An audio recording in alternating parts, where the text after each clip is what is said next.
sa Poblasyon Norte, Poblasyon Sur, buong Paracali, karamihan ang hanap buhay nila nandito sa dagat. Kaya dapat ma-maintain talaga yung kalinisan. Responsableng pangangalaga sa kalikasan.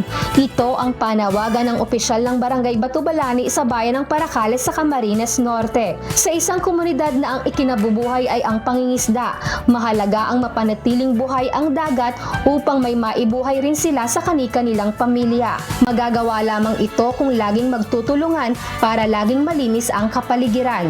Sa pagtutulungan ng Batubalani National High School at ang mga volunteer mula sa Members Church of God International o MCGI Youth, mga kawani ng UNTV News and Rescue at iba pang mga kabataan. Isang clean-up drive ang dinaluhan ng mahigit 100 individual.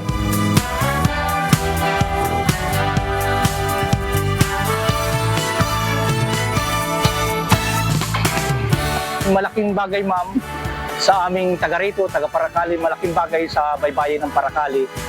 Dahil po may mga gayang mga aktibidad na nangyayari dito. Dahil po kung patuloy nating pababayaan, medyo masasalaula ang baybayin, marami ang basura sa tabing dagat. Ayon sa Municipal Environment and Natural Resources Office o MENRO, isa sa iniingatan sa lugar ay ang kritikal na marine species tulad ng mga pawikan na madalas nabibiktima ng mga itinapong plastik at iba pang basura sa karagatan.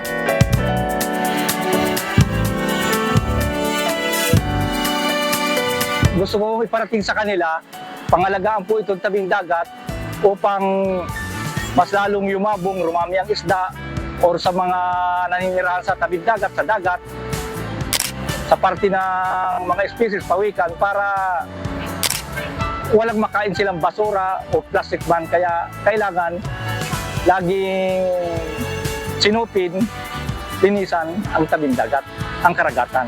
Ayon naman kay Teacher Jeline Garcia, isang senior high school teacher, ang disiplina sa loob ng tahanan ang susi upang maiwasan ang pagkalat ng basura na nauuwi sa pagbaha at pagkalat ng sakit. Isa po sa practice namin doon ay ang pag-proper segregate ng mga basura. Kasi kapag hindi po siya properly segregated, hindi po siya kinukuha.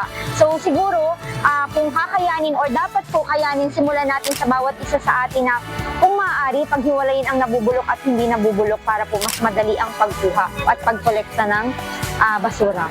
Malaki naman ang pasasalamat ni Ravens Nomrado, isang estudyante, residente sa bayan ng Paracale, at ibang youth groups na maraming tumugon ng mga kabataan sa paglilinis sa coastal area. Tanda ang lumalawak na kamalayan sa kahalagahan ng paglilinis ng karagatan. Maraming salamat po sa MCG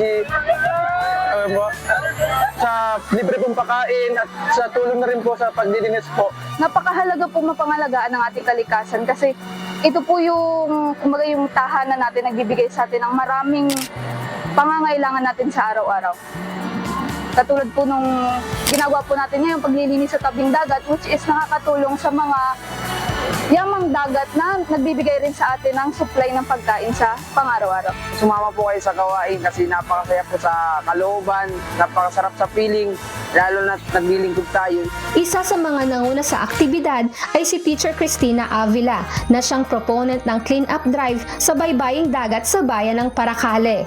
Kami po ay taos-puso nagpapasalamat sa lahat ng volunteers ng MCGI Youth at UNTV News and Rescue Team sa paggabay sa amin at pagtulong ng buong puso dito sa aming isinagawa Coastal Clean-up Drive ng Batubalani National High School sa Paracali, Camarines Norte.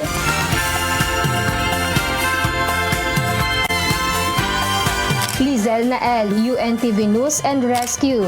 Diyos ang aming sandigan, serbisyo publiko ang aming pinahahalagahan.